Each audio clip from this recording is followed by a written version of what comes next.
সেনাবাহিনীর সঙ্গে শিক্ষার্থীদের দূরত্ব কাম্য নয় বলছেন রাজনৈতিক বিশ্লেষকরা। স্থিতিশীল রাষ্ট্রের জন্যই সবাইকে ঐক্যবদ্ধ থাকার তাগিদ।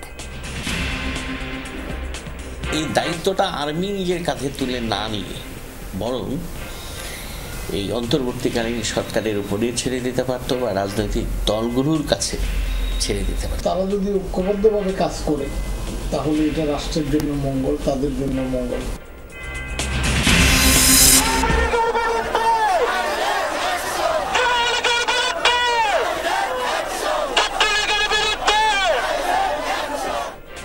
আওয়ামী লীগ নিষিদ্ধের দাবিতে বিভিন্ন জায়গায় বিক্ষোভ। পতিত স্বৈরাচারকে পুনর্বাসনের সুযোগ নেই বললেন এনসিপি নেতারা। গণতন্ত্র আর ফ্যাসিবাদ বিরোধী প্রশ্নে সবাইকে একমত থাকার আহ্বান তারেক রহমানের। বললেন সংস্কার ও নির্বাচনকে মুখোমুখি দাঁড় করানো ঠিক নয়। নারায়ণগঞ্জে ঈদে শিল্প কারখানা শ্রমিকদের বেতন বোনাস নিশ্চিতের চেষ্টা। অনাকাঙ্ক্ষিত পরিস্থিতি এড়াতে আন্তরিক সব পক্ষ। ঈদের 10 দিন আগে যে শুধু বোনাসটা বেতনটা না পায় তাহলে সে কেনাকাটা করবে কিভাবে? শ্রমিকের বেতন বোনাস ভাতা সঠিক সময়ে প্রাপ্তি, এটা আমাদের অন্যতম প্রথম এজেন্ডা। দুদিন ধরে জ্বলছে সুন্দরবনের চাঁদপাই রেঞ্জের একাংশ। হুমকিতে জীববৈচিত্র্য। পানির উৎস দূরে হওয়ায় বিপাকে বন বিভাগ ও ফায়ার সার্ভিস। খেলাপি ঋণের সাথে পাল্লা দিয়ে ব্যাংকিং খাতে বাড়ছে প্রভিশন ঘাটতি। দেখা দিচ্ছে নানামুখী সংকট। সংকুচিত হচ্ছে ব্যাংকের কার্যক্রম। শিলংয়ে পদে পদে প্রতিবন্ধকতা। কখনো গ্রাউন্ড, কখনো পাল্টে যাচ্ছে অনুশীলনের সময়। সব ছাপিয়ে ইতিবাচক মানসিকতায় বাংলাদেশ ফুটবল দল। ন্যাচারাল গ্রাসে যে আপনি প্র্যাকটিস করা উচিত আমাদের, সেটা আমরা পাচ্ছি না। এটা একটা ঘাটতি। আমাদের একটু প্রবলেম হচ্ছে প্লেয়ারদের, মানে আমাদের যে প্রিপারেশন টাইমে প্র্যাকটিসে যাওয়ার কথা ওই টাইমে আমরা যেতে পারছি না।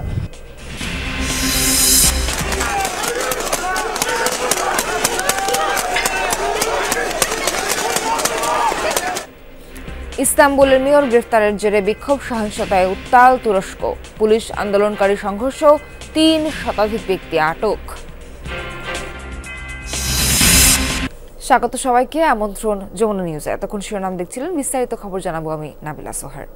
দু একটি মন্তব্যে উত্তেজনা ছড়ালেও সেনাবাহিনীর সঙ্গে শিক্ষার্থীদের দূরত্ব কাম্য নয়। স্থিতিশীল রাষ্ট্রের জন্যই সবার ঐক্যবদ্ধ থাকা উচিত, এমন মত রাজনৈতিক বিশ্লেষকদের। পাশাপাশি গুরুত্বপূর্ণ পদে থাকা ব্যক্তিদের যে কোনো মন্তব্যে পরিপক্কতা দেখানোর পরামর্শ দিয়েছেন তারা, না হলে নষ্ট হতে পারে প্রতিষ্ঠানের ভারসাম্য। রাজপথে মানুষের ঢল, বিপরীতে আইনশৃঙ্খলা রক্ষাকারী বাহিনীর বন্দুকের গুলি। ছাত্র জনতার আহ্বান ছিল তাদের পাশে থাকুক সেনাবাহিনী। 5 আগস্টের অভ্যুত্থানে জনতার সাথে সহাবস্থানে ছিল সেনা সদস্যরা। হাতে হাত মিলিয়ে উল্লাস করতেও দেখা গেছে বিভিন্ন স্থানে। 7 মাস পর গদিচ্যুত আওয়ামী লীগ ঘিরে শুরু হয়েছে সমালোচনা। আন্দোলনের সামনে থাকাদের মন্তব্যে প্রশ্ন উঠেছে শীর্ষ নেতৃত্বের সাথে সম্পর্ক নিয়ে।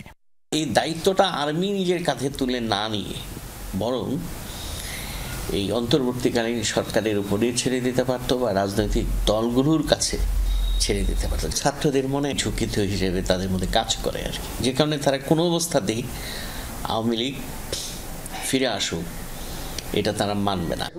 রাষ্ট্রীয় প্রতিষ্ঠানগুলোর ভঙ্গুর দশার এই সময়ে পারস্পরিক দূরত্ব কাম্য নয় বলছেন দীর্ঘদিন প্রশাসনের দায়িত্ব পালন করা এই সাবেক কর্মকর্তা। এমনি আমরা অনাস্থায় জর্জরিত, এবং অনাস্থা হলো আমাদের একটা বিশাল সমস্যা রাজনৈতিক সংস্কৃতিতে। তো এখন সেটা কমে আসা উচিত। এখন তারা যদি ঐক্যবদ্ধভাবে কাজ করে তাহলে এটা রাষ্ট্রের জন্য মঙ্গল, তাদের জন্য মঙ্গল। কিন্তু যদি কোনো বিভাজন তৈরি হয়, দূরত্ব তৈরি হয়, তাহলে তারাও ভালো থাকবে না, রাষ্ট্রটাও ক্ষতিগ্রস্ত হবে।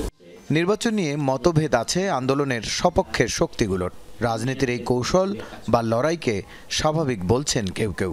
তবে সরকারে থাকা ব্যক্তিদের মন্তব্য পরিশীলিত হওয়া উচিত বলছেন তারা। এখন আমাদের তরুণেরা তাদের সাথে ভিতরে যে কথাবার্তা হয়েছে সেটা যেভাবে প্রচার করে দিচ্ছে, এটা কিন্তু রাষ্ট্রীয় শিষ্টাচারে পড়ে না। অনেক কথা হবে ভিতরে, কিন্তু সেগুলো প্রচার করা যাবে না। প্রচার করতে হলে অন্তত 30-40 বছর অপেক্ষা করা লাগবে। পুরো পরিবেশ থেকে কে কত তার স্বার্থ আদায় করে নিতে পারে। সুতরাং এইটা আমার মনে হয় না যে পরিস্থিতি খুব বেশি প্রতিকূলে আছে আমাদের, বিশেষ করে রাজনৈতিক। বৈদেশিক সম্পর্ককে আপনি দ্রুত ফিরে নর্মাল জায়গায় আনতে হবে। আপনার ভারতের সাথে স্বাভাবিক সম্পর্ক ফিরে আনতে হবে, আমেরিকার সাথে স্বাভাবিক সম্পর্ক ফিরে আনতে হবে। দিন শেষে স্থিতিশীল রাষ্ট্র চায় মানুষ। ভোটের অধিকার, সুশাসন ফিরিয়ে আনার পাশাপাশি অস্থিরতা দূর করার পক্ষে তারা। এজন্য অন্তর্বর্তী সময়ে সবাইকে ঐক্যবদ্ধ থাকার আহ্বান জানান বিশ্লেষকরা। রাসেল আহমেদ, যমুনা নিউজ, ঢাকা। আওয়ামী লীগের নিবন্ধন বাতিল এবং কার্যক্রম নিষিদ্ধের দাবিতে বিভিন্ন স্থানে বিক্ষোভ মিছিল ও সমাবেশ অনুষ্ঠিত হয়েছে। রাতে বগুড়ায় বিক্ষোভ মিছিল ও সমাবেশ করেছে জাতীয় নাগরিক পার্টির নেতাকর্মীরা। শহরের সাতমাথা বীরশ্রেষ্ঠ স্কয়ার এলাকায় মুক্ত মঞ্চ থেকে বিক্ষোভ মিছিল শুরু হয়, যেটি বিভিন্ন সড়ক প্রদক্ষিণ শেষে একই স্থানে গিয়ে শেষ হয়। পরে সমাবেশে বক্তারা বলেন, আওয়ামী লীগের রাজনীতি করার কোনো অধিকার নেই। যারা তাদের পুনর্বাসনের চেষ্টা করবে তাদেরকেই দেশের মানুষ প্রতিহত করবে। সমাবেশ থেকে আওয়ামী লীগের নিবন্ধন বাতিল করে কার্যক্রম নিষিদ্ধ ঘোষণার দাবি জানান বক্তারা। এদিকে আওয়ামী লীগকে নিষিদ্ধের দাবিতে লক্ষ্মীপুরে বিক্ষোভ মিছিল করেছে বৈষম্য বিরোধী ছাত্র আন্দোলন। গতকাল সন্ধ্যায় মিছিল নিয়ে শহরের বিভিন্ন সড়ক প্রদক্ষিণ শেষে দক্ষিণ তেমোহনী এলাকা গিয়ে সমাবেশে মিলিত হয় নেতাকর্মীরা। এ সময় নানা স্লোগান দেন ছাত্র জনতা। আওয়ামী লীগকে নিষিদ্ধ না করলে কঠোর আন্দোলনের হুঁশিয়ারি দেন তারা। আওয়ামী লীগের কোনো ধরনের পুনর্বাসনের পরিকল্পনা করা হলে তা কঠোরভাবে প্রতিরোধ করা হবে বলে হুঁশিয়ারি দিয়েছেন জাতীয় নাগরিক পার্টির আহ্বায়ক নাহিদ ইসলাম। দ্রুততম সময়ের মধ্যে আওয়ামী লীগের নিবন্ধন বাতিলের দাবি জানিয়েছে এনসিপি। দক্ষিণাঞ্চলের মুখ্য সংগঠক হাসনাত আব্দুল্লাহ বলেন, ক্যান্টনমেন্ট থেকে রাজনীতিতে হস্তক্ষেপ 24 পরবর্তী বাংলাদেশে আর হবে না। শনিবার জাতীয় নাগরিক পার্টি লালবাগ জোন আয়োজিত ইফতার মাহফিলে যোগ দেন এনসিপি আহ্বায়ক নাহিদ ইসলাম। নাহিদ বলেন, জুলাই হত্যার সাথে জড়িত আওয়ামী লীগ নেতা ও তাদের দোসরদের বিচার হতে হবে এই মাটিতে। দলটিকে পুনর্বাসন চেষ্টা করলে তা কঠিনভাবে দমনের ঘোষণা দেন তিনি। কোনো ধরনের বিরাজনীতিকরণ এবং সামরিকীকরণের চেষ্টা বাংলাদেশে আমরা আর মেনে নেব না। আওয়ামী লীগের পুনর্বাসন কোনো ধরনের পরিকল্পনা করলে তাকে কঠোর হস্তে দমন করা হবে।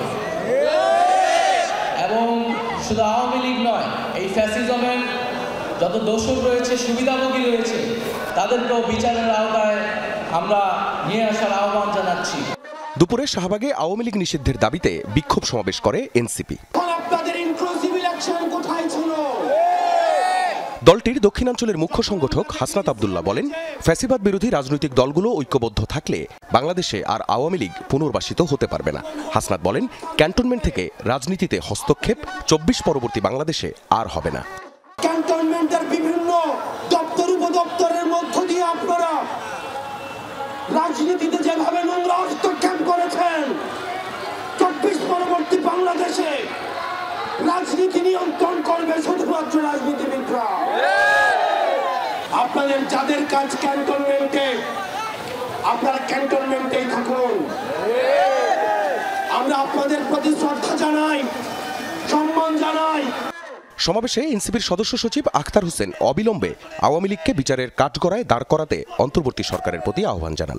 আমাদের যে ভাইরা রাজপথে জীবন দিয়েছে, আমাদের চোখের সামনে আমরা যাদের জীবন যেতে দেখেছি, তাদের রক্তের শপথ, আমাদের শরীরে এক বিন্দু রক্ত থাকা অবস্থায় আওয়ামী লীগকে বাংলাদেশে আমরা আর স্বনামে রাজনীতি করতে দেব না। সমাবেশ শেষে শাহবাগ থেকে শুরু হয় বিক্ষোভ মিছিল। মিছিলটি টিএসসি হয়ে কেন্দ্রীয় শহীদ মিনারে গিয়ে শেষ হয়।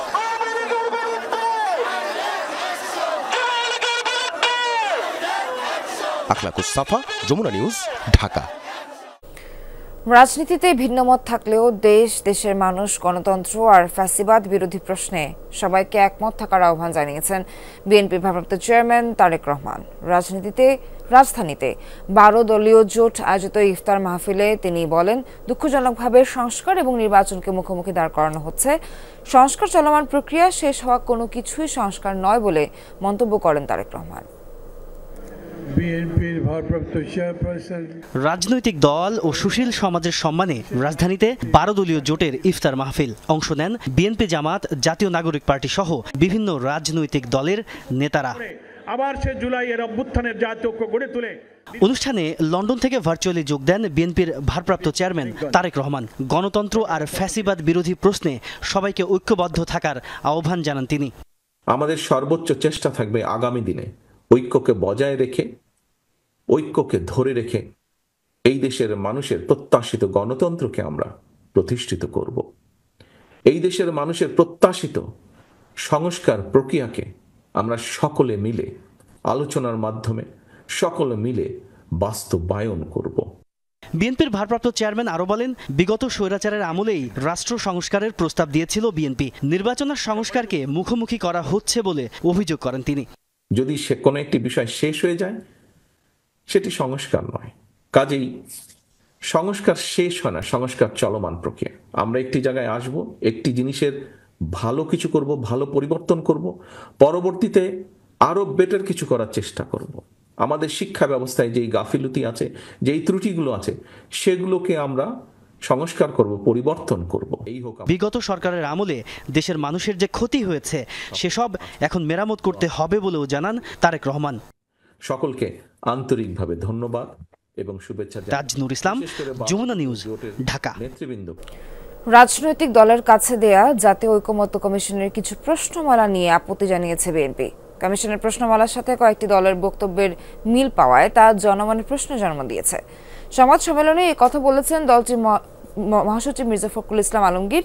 পাশাপাশি ঐকমত্য কমিশনের সুপারিশের রাজনীতিবিদদের বাদ দিয়ে অনির্বাচিত ব্যক্তিদের রাষ্ট্রীয় দায়িত্বে নিয়োগের প্রস্তাবকে অযৌক্তিক বলে মনে করেন বিএনপি। মির্জা ফখরুল বলেন, এমন কোনো পদক্ষেপ নেওয়া যাবে না যাতে ফ্যাসিবাদ বিরোধী ঐক্যে ফাটল ধরে।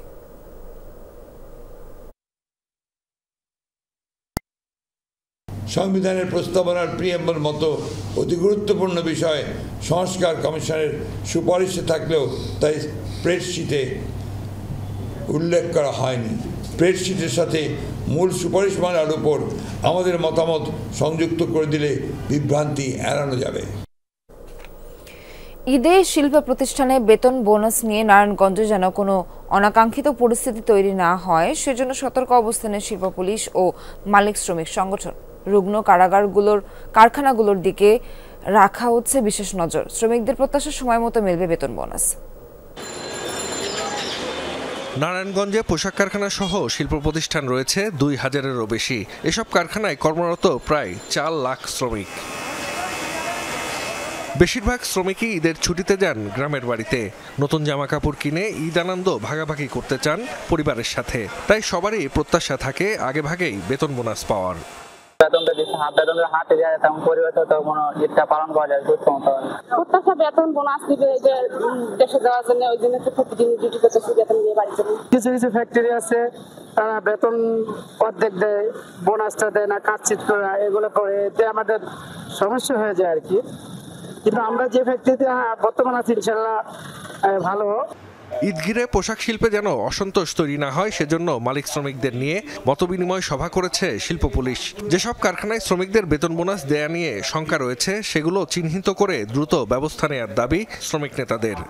ঈদের 10 দিন আগে যে শুধু বোনাসটা বেতনটা না পায় তাহলে সে কেনাকাটা করবে কিভাবে, বাড়িতে যাওয়ার জন্য টিকিট কিনবে কিভাবে। প্রত্যাশা করব যে এই বিকেএমই, কলকারখানা অধিদপ্তর এবং ডিসি সাহেব, ইন্ডাস্ট্রিয়াল পুলিশ সহকারে যেই সব ফ্যাক্টরিতে এই সংকটগুলি আছে এই সংকটগুলি নিরসন করে তাদের বেতন বোনাসটা যাতে ঠিকমতো দেয়। ব্যবসায়ী নেতারা বলছেন, বাংলাদেশ ব্যাংকের কাছে গার্মেন্টস মালিকদের পাওনা ইনসেন্টিভের 7,000 কোটি টাকা বকেয়া ছাড়ের জন্য বিজেএমইএ ও বিকেএমইএ যৌথভাবে চিঠি দিয়েছে। 2 দফায় ছাড় হয়েছে 2,000 কোটি টাকা। রুগ্ন কারখানাগুলোর পাওনা আগে পরিশোধের তাগিদ তাদের। অর্থ মন্ত্রণালয় গত বৃহস্পতিবার পর্যন্ত 2 বারে 1,000, 2,000 কোটি টাকা দিয়েছে, যেটা আসলে আমাদের জন্য অপ্রতুল। কিন্তু আমাদের লোকজন বা আমরা কিন্তু কেউই শ্রমিকের বেতন বোনাস না দেওয়ার জন্য কেউ কিন্তু বসে নেই। সবাই কিন্তু দেওয়ার জন্য বিভিন্ন পন্থায় কাজ করছে বা চেষ্টা করছে। শিল্প পুলিশের গোয়েন্দা রিপোর্ট বলছে 37টি কারখানায় ঈদের আগে বেতন বোনাস পরিশোধ নিয়ে শঙ্কা রয়েছে। ঈদের আগেই যেন তা মেলে সেজন্য সংশ্লিষ্টদের সাথে যোগাযোগ রাখা হচ্ছে বলে জানিয়েছেন শিল্প পুলিশের এই কর্মকর্তা। শ্রমিকের বেতন, বোনাস, ভাতা সঠিক সময়ে প্রাপ্তি এটা আমাদের অন্যতম প্রথম এজেন্ডা এবং প্রধান এজেন্ডা। এটা যেন সুনিশ্চিত হয়, এজন্য আমরা দিবারাত্রি আমরা নিবিড়ভাবে কাজ করে যাচ্ছি। জাহিদ হাসান, যমুনা নিউজ। ঈদের আগে চালু হচ্ছে না ঢাকা বাইপাস সড়কের একাংশ। আগামী মাসের প্রথম সপ্তাহে উদ্বোধনের সম্ভাব্য সময় নির্ধারণ করেছে কর্তৃপক্ষ। সড়ক ও জনপথ অধিদপ্তরের আধুনিক প্রযুক্তি সম্পন্ন ওই এক্সপ্রেসওয়েটি বাস্তবায়নে সহযোগিতা করছে চীনের দুটি সংস্থা। জয়দেবপুর, দেবগ্রাম, ভুলতা, মদনপুর সড়কের এই বাইপাস সড়কটি চালু হলে ঢাকা গাজীপুর যাতায়াতে যানজট পোহাতে হবে না, সময়ও লাগবে কম। আহমেদ রেজা জানাচ্ছেন বিস্তারিত। চীনের চেংদু শহরের রংচেং দ্বিতীয় রেং এক্সপ্রেসওয়ে এটি, যা নির্মাণ করেছে চায়নার সুধাও ইনভেস্টমেন্ট কোম্পানি ও Sichuan road and bridge group. Smart expressway operation platform দ্বারা এটি পরিচালিত, যা কৃত্রিম বুদ্ধিমত্তার মাধ্যমে ট্রাফিক ব্যবস্থাপনা করে থাকে। ডিজিটাল নম্বর প্লেট ও গতি নিয়ন্ত্রণ করে ক্লাউড কম্পিউটিং।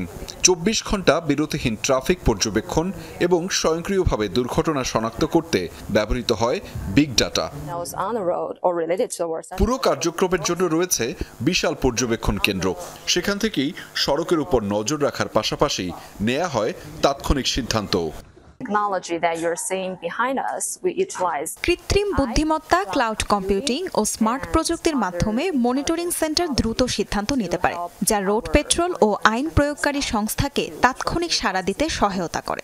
সড়কের মাঝে সাদা খুঁটিগুলোতে ক্যামেরা, রাডার ও রোড সাইড ইউনিট রয়েছে। ক্যামেরা সড়কের ভিডিও ও ছবি সংগ্রহ করে, রাডার দিনরাত গাড়ির গতি পরিমাপ করতে পারে এবং রোড সাইড ইউনিট তথ্য সংগ্রহ করে গাড়ির OBU ডিভাইসে পাঠায়। এর ফলে চালক ও যাত্রীদের নিরাপত্তা ও ভ্রমণের অভিজ্ঞতা উন্নত হবে। চীনের সেই দুটি সংস্থার সহায়তায় বাংলাদেশেও নির্মিত হচ্ছে 48 কিলোমিটারের দীর্ঘ ঢাকা বাইপাস সড়ক, যার 18 কিলোমিটার সড়ক চলাচলের জন্য প্রস্তুত করেছে কর্তৃপক্ষ। জয়দেবপুর, দেবগ্রাম, ভুলতা, মদনপুর সড়কের এই প্রকল্পে 2 লেন রাস্তা নতুন করে 4 লেন করা হচ্ছে। এছাড়া পাশের দুটি সার্ভিস লেন থাকবে স্থানীয় যান চলাচলের জন্য। প্রকল্পের ব্যয় ধরা হয়েছে 3000 কোটি টাকা। এই এক্সপ্রেসওয়েটি খুলে দিলে ঢাকা থেকে সহজেই দেশের উত্তরাঞ্চল ও পশ্চিমাঞ্চল থেকে দক্ষিণাঞ্চল ও পূর্বাঞ্চলে যাতায়াত সহজ হবে। এক্সপ্রেসওয়েটিকে দেশের সবচেয়ে আধুনিক প্রযুক্তি সম্পন্ন সড়ক বলা হচ্ছে। পর্যায়ক্রমে সড়কটিতে আর্টিফিশিয়াল ইন্টেলিজেন্স ও ক্লাউড কম্পিউটিং ব্যবহারের পরিকল্পনা রয়েছে। পুরো প্রকল্পটি শেষ হবে 2026 সালে। আহমেদ রেজা, যমুনা নিউজ, ঢাকা। সুন্দরবনের চাঁদপাই রেঞ্জের কলমতেজি ফরেস্ট টহলভারি এলাকায় লাগা আগুন এখনো নিয়ন্ত্রণে আসেনি। 2 দিন ধরে পুড়ছে বনাঞ্চল। বনের বিভিন্ন স্থানে বিক্ষিপ্তভাবে দাও দাও করে জ্বলছে আগুন, পুড়ছে গাছপালা, হুমকিতে জীববৈচিত্র্য। ভোর থেকে দ্বিতীয় দিনের মতো আগুন নিয়ন্ত্রণে কাজ করছে বন বিভাগ। যোগ দিয়েছে ফায়ার সার্ভিসের 4টি ইউনিট। তবে খাল থেকে ওই এলাকায় দূরত্ব বেশি হওয়ায় পানির উৎস পেতে বেগ পেতে হচ্ছে। গতকাল সকালে বনের মধ্যে প্রথমে ধোঁয়া উঠতে দেখা যায়, তারপরই জানা যায় ঘটনাটি। তবে আগুন লাগার কারণ এখনো জানা যায়নি। এর আগে 2024 সালের 4 মে চাঁদপাই রেঞ্জের আমরবুনিয়া বনের লতিফের সিরা এলাকায় আগুনে পড়েছিল প্রায় 8 একর বনভূমি। বিষয়ে আরো জানাতে টেলিফোনে যুক্ত হচ্ছেন বাগেরহাটের সহকর্মী ইয়ামিন আলী। ইয়ামিন, অগ্নিকাণ্ডের সব শেষ পরিস্থিতি জানাবেন, আর আগুন লাগার কারণ কি সেটা সম্পর্কে কিছু জানতে পেরেছেন কিনা সেটাও জানাবেন। সুমার, আমি এই মুহূর্তে দাঁড়িয়ে আছি একেবারে সুন্দরবন, যেখানে আগুন লেগেছে সেই জায়গাটিতে। এখানে বিক্ষিপ্ত ভাবে আমরা দেখেছি বেশ কিছু জায়গায় আগুন লেগেছে। ইতিমধ্যে আমরা বেশ কিছু জায়গায় দেখেছি যে আগুন নিয়ন্ত্রণে এসেছে, আবার কিছু কিছু জায়গায় এখনো আগুন জ্বলছে। তো বন বিভাগ এবং ফায়ার সার্ভিস গতকালকে থেকেই আগুন নিয়ন্ত্রণের কাজটি তারা করছে। রাতভর তারা নিয়ন্ত্রণের চেষ্টা করেছে। ভোর 4টার দিকে আগুন নিয়ন্ত্রণে এসেছে বলে দাবি করেছে বন বিভাগ। তবে এখনো তারা কাজ করছে, তারা সব জায়গাগুলিতে নজরদারি করছে। আরো কোথায় কোথায় থেমে থেমে যে আগুনতে জ্বলে ওঠে হঠাৎ করেই, এটা হলো সুন্দরবনের আগুনের ঠিক একটি এই ধরনেরই তাদের চরিত্র। সেই জায়গাগুলি তারা পর্যবেক্ষণ করছে, তারা খুঁজছে, এই জায়গাগুলি খুঁজে খুঁজে তারা সেখানে পানি দিয়ে সেই আগুনটাকে নিয়ন্ত্রণ করার জন্য চেষ্টা করছে। তারা যেটি জানিয়েছে যে আগুন লাগার আসলে কি কারণ, সেই কারণটি এখনো তারা নিশ্চিত হতে পারেনি। এ বিষয়ে তারা তদন্ত কমিটি গঠন করবে। সেই কমিটির হয়তো একটি নির্দিষ্ট সময় থাকবে, সেই সময়ের ভিতরে ওই তদন্ত কমিটির রিপোর্ট পাওয়া গেলে তখন জানা যাবে প্রকৃত আগুনের কারণটি কি। তবে এখানে আমরা লোকালয়ের সাথে কথা বলে যেটি জেনেছি, আমরা যখন ঢুকছিলাম তখনও আমরা দেখছি যে এখানে ছিলা বলা হয়। ছিলার অর্থ হলো যে বনের ভিতর, অর্থাৎ এখানের লোকালয়ের লোকজনরা যে ঢোকে এটার অনেকগুলি কারণ থাকতে পারে। এখানে গরু আমরা চিহ্ন দেখেছি, সেখানে গরু যারা চড়াতে আসে সেই গরু চড়ানোর বীজ আগুন থেকে তার অগ্নিপাত ঘটনা ঘটতে পারে। আবার এখানে মধু আহরণ করে তাদের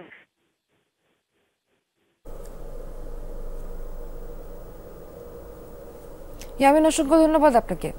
বহুত্ববাদের বিপক্ষে খেলাফতে মজলিস ও বাংলাদেশ লেবার পার্টি গতকাল জাতীয় ঐকমত্য কমিশনের সাথে সুপারিশ মালা নিয়ে সংলাপে বসে দল দুটি। 166টি সুপারিশের অনেকগুলোর বিষয়ই হয় একমত। সংলাপ শেষে দল দুটির প্রতিনিধিরা বলেন, ইসলামের বিধান বিরোধী আইন করা যাবে না। মানবাধিকার লঙ্ঘনের দায়ে অভিযুক্ত আওয়ামী লীগ ও তাদের দোসরদের নিষিদ্ধের দাবিও তোলেন তারা। অধ্যাদেশের মাধ্যমে প্রয়োজনীয় সংস্কার শেষে দ্রুত নির্বাচন আয়োজনের তাগিদ দেন। দাবি, নিরপেক্ষতা বজায় রাখতে জাতীয় নির্বাচন আগে হওয়া উচিত।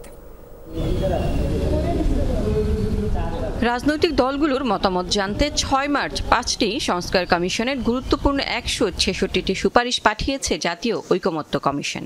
সুপারিশগুলোর বিষয়ে দলগুলোর পক্ষ থেকে মতামত জানানোর পর বৃহস্পতিবার শুরু হয় সংলাপ। এরই ধারাবাহিকতায় আজ খেলাফতে মজলিস ও বাংলাদেশ লেবার পার্টির সাথে সংলাপে বসে জাতীয় ঐকমত্য কমিশন। 140টি সুপারিশের ব্যাপারে সম্মতি প্রকাশ করেছে খেলাফতে মজলিস। দলটি মনে করে 10 মাসের মধ্যে সংস্কার সম্ভব। সংশোধনের জন্য প্রয়োজনে জারি করা হোক অধ্যাদেশ। এক্ষেত্রে গণপরিষদ ধারণার পক্ষে নয় দলটি। শক্তিশালী গণতন্ত্র প্রতিষ্ঠায় বহুত্ববাদের প্রয়োজন নেই দাবি মহাসচিবের। সংবিধানে একটা ধারা থাকতে হবে, ইসলামের স্পষ্ট বিধান বিরোধী আইন করা যাবে না।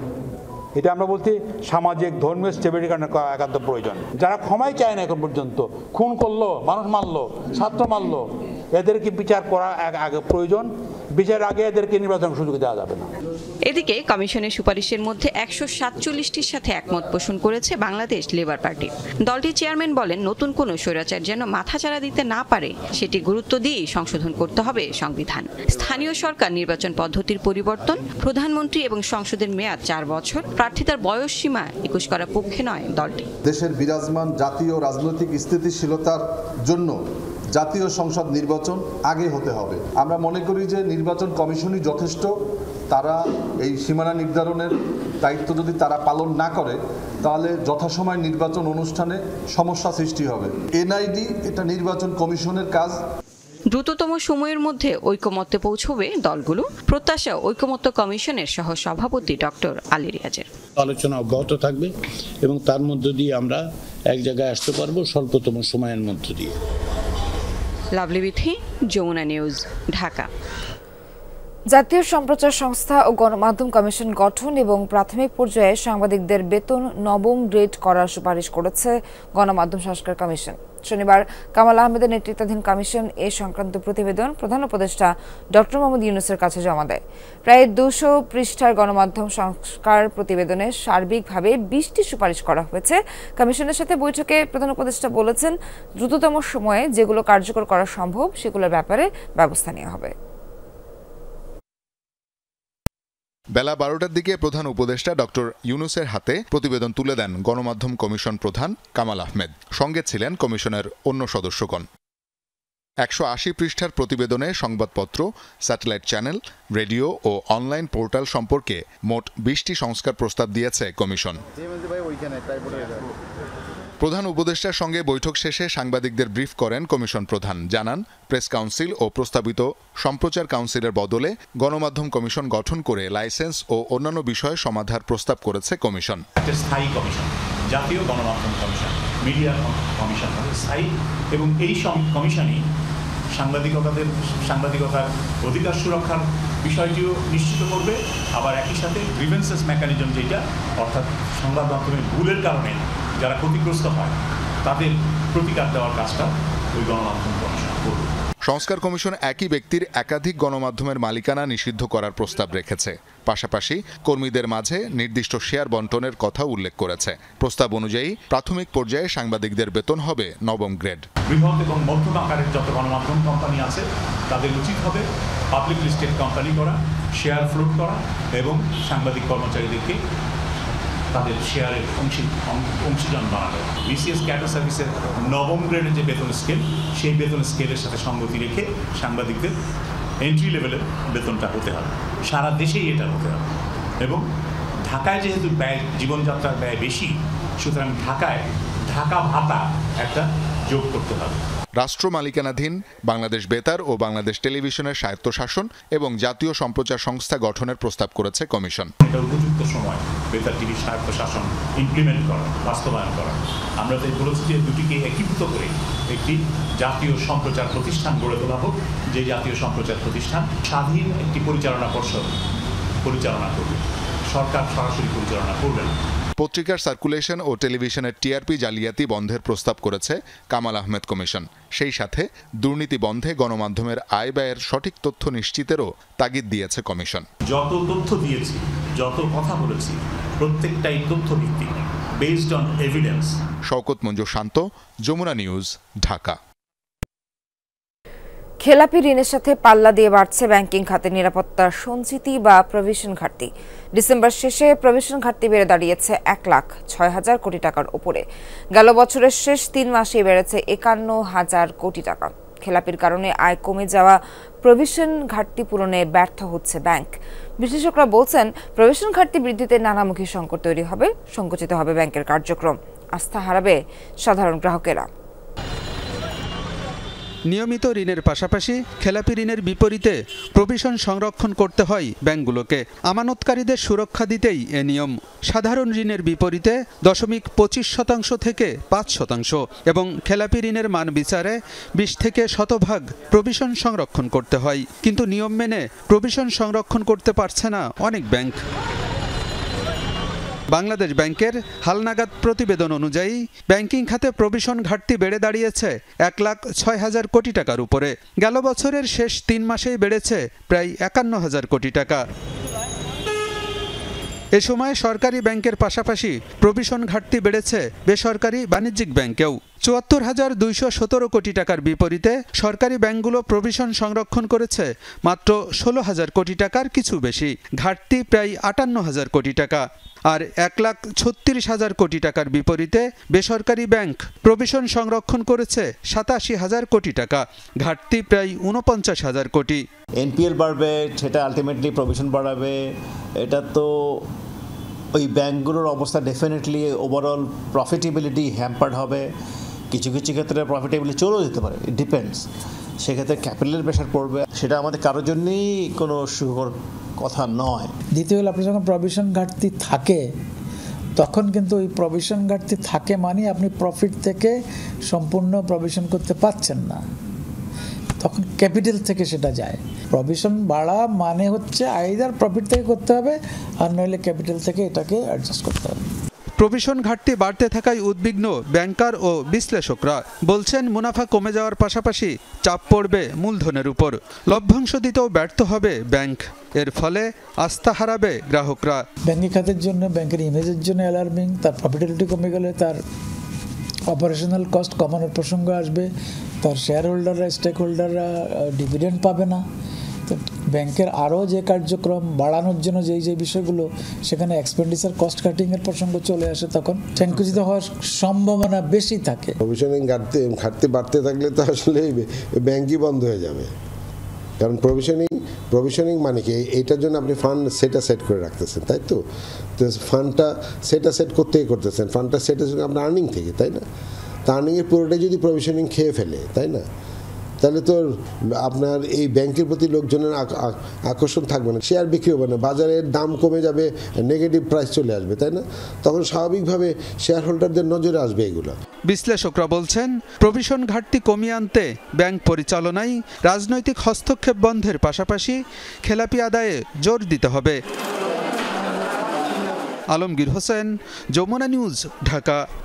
মানিকগঞ্জের সিংগাইরে ইউনিয়ন পরিষদগুলোয় দেখা দিয়েছে অচলাবস্থা। উচ্চ আদালতের নির্দেশে প্রশাসকরা দায়িত্ব ছেড়ে দিলেও জনরোষের ভয়ে কর্মস্থলে অনুপস্থিত চেয়ারম্যানরা, ফলে দীর্ঘদিন বন্ধ সব ধরনের সেবা কার্যক্রম। চরম ভোগান্তির মুখে সেবাগ্রহীতারা। বিদেশ যেতে 10 লাখ টাকা জমা দিয়েছেন সিঙ্গাইরের শায়েস্তা ইউনিয়নের এই যুবক, কিন্তু ইউপি চেয়ারম্যানের স্বাক্ষর বাকি থাকায় নির্ধারিত সময় হাতে পাচ্ছেন না প্রয়োজনীয় কাগজপত্র। তাই ক্ষিপ্ত হয়ে এ মার মুখে আচরণ।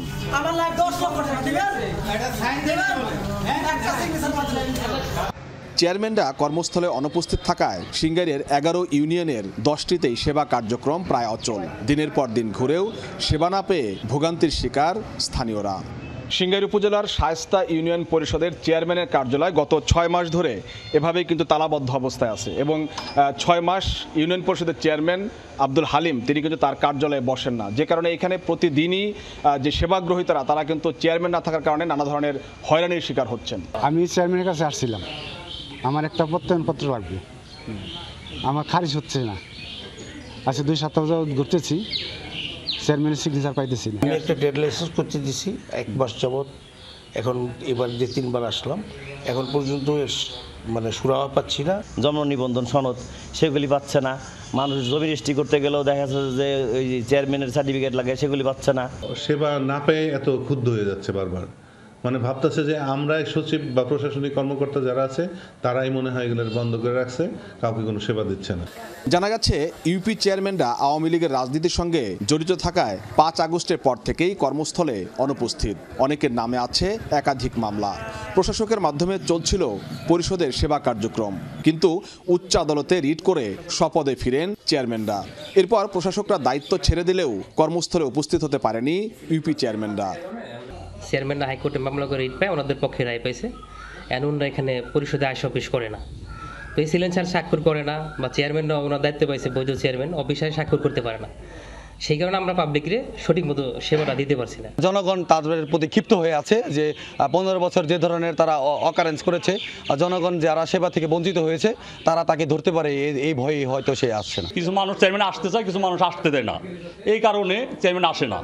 না শুনে আমরা আজকে মুক্ত আছি হকবলতি। চেয়ারম্যানের আঙ্গিকে যতগুলো থাকে আর কি টোটাল মানে সেক্টরে আমরা ব্যর্থ হচ্ছি জনগণের কাছে, কিন্তু পাবলিককে জবাব দেওয়ার মতো আমাদের কোনো ভাষা আমরা পাচ্ছি না। কেস মামলা টামলা দিয়ে তাদের হয়রানি করছে, বিধায় তাদের একটা ভয় যে আসলে হয়তো বা তাদের উপরে কোনো আক্রমণ করতে পারে। চেয়ারম্যানরা বলছেন হামলার ভয়ে তারা কর্মস্থলে ফিরতে পারছেন না। আমরা পরিষদে যাইতে চাই, বিভিন্নভাবে হুমকির শিকার হই। আমাদের একদল সন্ত্রাসী তারা হুমকি টুমকি দিচ্ছে, পরিষদে ঢুকতে দিচ্ছে না। জেলা প্রশাসক বরাবর আমরা লিখিত একটা অভিযোগ দিয়েছি।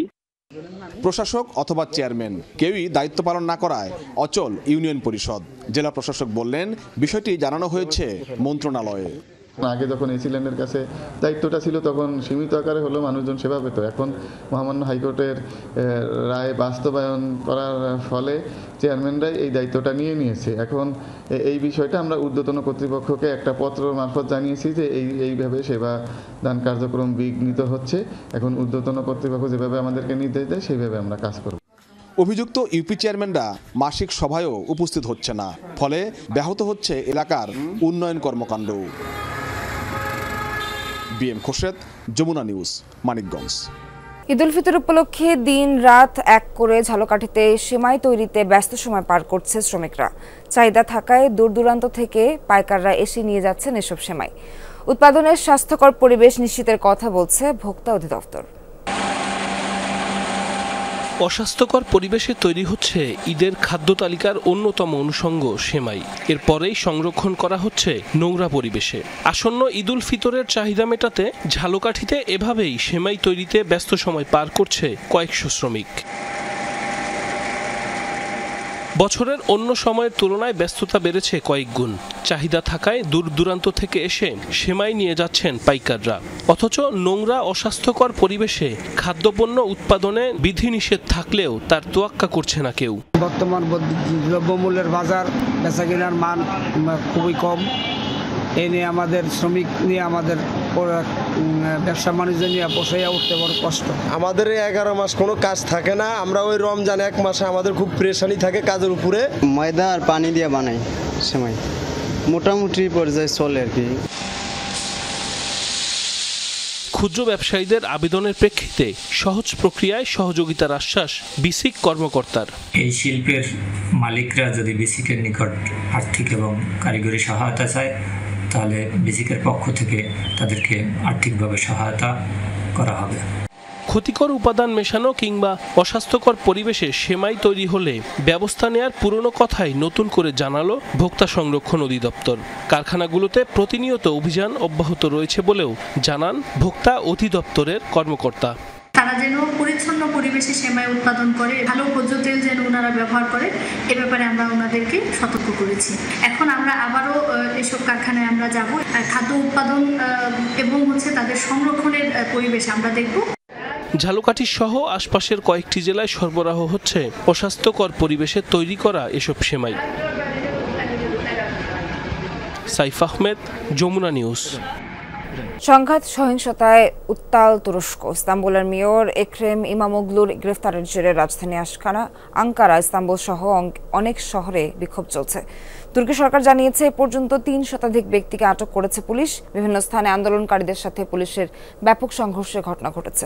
ইস্তাম্বুলে সিটি হলের সামনে বিক্ষোভকারীদের ছত্রভঙ্গ করতে জলকামান, টিয়ারশেল ছোড়ে পুলিশ। পরে বিক্ষোভকারীরাও পুলিশের ওপর হামলা চালায়।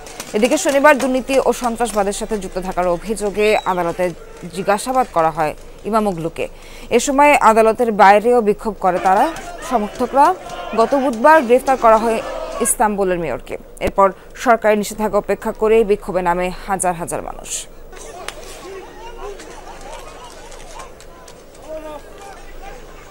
ইসরায়েলি বিমান হামলায় প্রাণ গেছে হামাসের এক শীর্ষ নেতার। নিহত ওই নেতার নাম সালে আল বারদাউল। এ সময় তার স্ত্রীও নিহত হন। রোববার এক বিবৃতিতে ফিলিস্তিনি স্বাধীনতাকামী গোষ্ঠীটি জানায়, খান ইউনিসে চালানো হামলায় নিহত হন তিনি। হামাসের দাবি, খান ইউনিসের একটি তাঁবুতে স্ত্রীর সাথে নামাজ আদায়ের সময় সালের অবস্থা লক্ষ্য করে মিসাইল ছুড়ে তেল আবিব। তবে এ বিষয়ে এখনও কোনো মন্তব্য করেনি নেতানিয়াহু প্রশাসন। এদিকে গাজার বিভিন্ন এলাকায় রোববারও বিমান হামলা অব্যাহত রেখেছে আইডিএফ। প্রেসিডেন্সিয়াল প্যালেসের নিয়ন্ত্রণ হারালেও রাজধানী খার্তুম ছাড়েনি সুদানের আধা সামরিক বাহিনী আরএসএফ। বিশ্লেষকরা বলছেন, এত সহজে পরাজয় মানবে না তারা। উল্টো অতীতের মতোই আরএসএফ শক্তি সঞ্চয় করে পাল্টা হামলা চালাবে। এমন পরিস্থিতিতে আফ্রিকার দেশটিতে চলমান সংঘাত সহিংসতা আরও বাড়ার শঙ্কা বিশ্লেষকদের। সুদানের প্রেসিডেন্সিয়াল প্রাসাদ থেকে আরএসএফকে হটিয়ে নিয়ন্ত্রণ নিয়েছে সরকারি বাহিনী এসএএফ। দেশটির রাজধানী খার্তুমে সুদানিজ আর্ম ফোর্সেস এসএএফ এর এই বিজয় দেশটিতে চলমান সংঘাত বন্ধ করবে না আরও উস্কে দিবে চলছে সে আলোচনা। রাজনৈতিক বিশ্লেষকরা বলছেন, প্রেসিডেন্ট ভবন থেকে পিছু হটলেও রাজধানীতেই অবস্থান করছে আরএসএফ। প্যালেসের দখল পুনরুদ্ধার ও প্রতিশোধ নিতে প্রস্তুতি নেবে প্যারামিলিশিয়া বাহিনী। এতে বড় ধরনের সংঘাতের শঙ্কা করছেন তারা। আরএসএফ সমর ভান্ডার খুবই সমৃদ্ধ। পূর্বের বহু ঘটনায় দেখা গেছে, আরএসএফ যখনই গুরুত্বপূর্ণ কোনো অঞ্চলের নিয়ন্ত্রণ হারায় তখনই তারা প্রতিশোধ নিতে দ্বিগুণ শক্তি নিয়ে ঝাঁপিয়ে পড়ে, হয় আরও বেশি আগ্রাসী।